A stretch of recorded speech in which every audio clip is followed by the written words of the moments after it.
daga nan yadda zan nare daga nan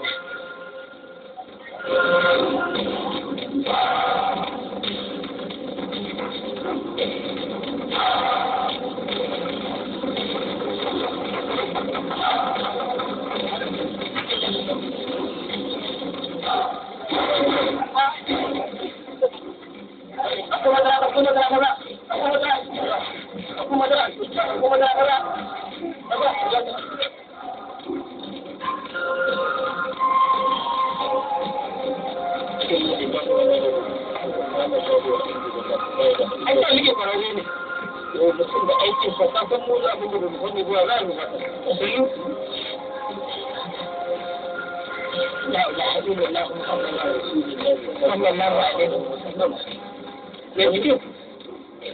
to kai aka haka to kai da ba aikin ka bane inda ka san ba aikin ka lokaci ba aiki na bane ba zan je ba ku nemi wani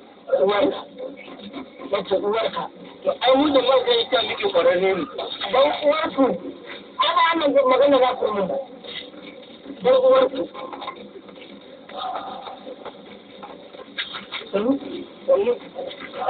haka ba ai ba a zo kafa ku biya musu sunna ku biya ni ba ta gyaru ba ba ta gyaru ba ko uwarka ce ba za ta yi gyara wannan wutar ba uwarka dai na ga amma kan ka ba za mu biya ba wallahi sai ku biya kuma zo da ya bacci da wuta ba ni dai na ga ma ku biya da ban na da wuta ba yanzu dai